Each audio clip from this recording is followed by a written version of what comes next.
My name is Maxwell Chimedza, and I'm from Tare. I'm 29 years of age right now, and I'm a self-employed WhatsApp online teacher. I use social media platforms to market and teach students. So I started this thing in 2019. I was already a teacher before, but a conventional teacher.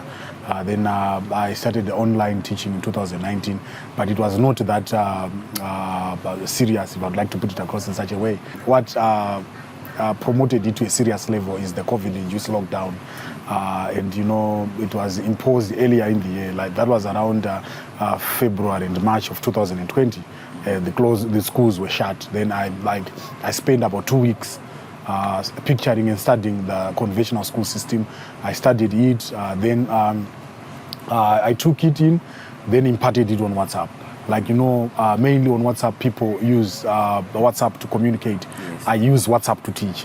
So the same functions that you use to communicate are the same functions that I use to teach. Like if you want to communicate with someone with an audio lesson, I use that function to teach via that audio lesson. You get the sense. Yeah. I send it in, I download it into my computer files, then it just appears in the Adobe. Then I can mark with the Adobe. Like it's a software with ticks. You can tick, you can put some comments and stuff. And with WhatsApp learning, you can even correct someone while you are working when you are recording. That's the flexibility of it. That's major advantages. Or you will never miss your lesson, even if you are offline or even if your phone is not functioning. As long as you get back online, you still recover your lesson, something like that. Yeah. So it's instant feedback. It's now part and parcel of life. Even if I'm having my casual chats, if a student sends me a message, I can help them accordingly. Most of my students are dotted around the country. I have some. I have students in Botswana right now. Oh, wow. I have students in Dubai. Oh, wow. I have a student in UK. I have students in South Africa. In South Africa, most of the people will be doing some waiting. They're waiters, waitresses. Yeah, they start shifts at around, let's say, 6 in the morning, right?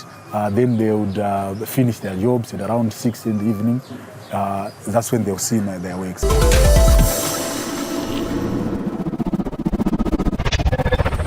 I want to find out how this whole 3D printing situation works. I, for one, am very curious. I'm a mechanical engineer and I'm the founder of the local 3D printing company called 3D Productions.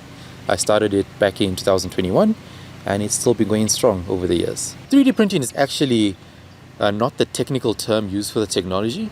The actual term is additive manufacturing.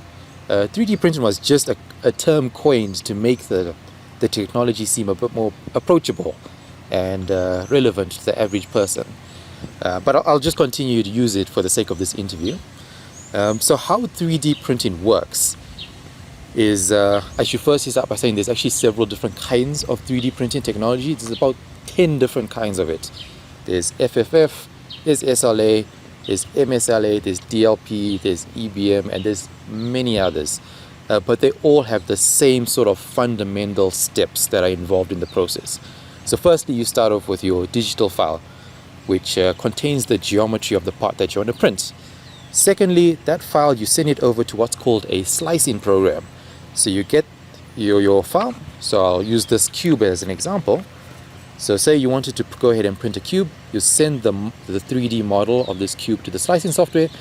It would go and now break down the cube into thinner layers that represent the cross-section of this cube that you want to print.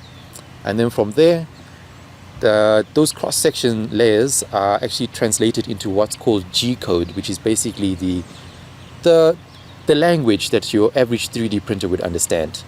And then that G-code is now gone and sent to your 3D printer, and that goes ahead and builds up your part that you've sliced. It builds it up one layer at a time.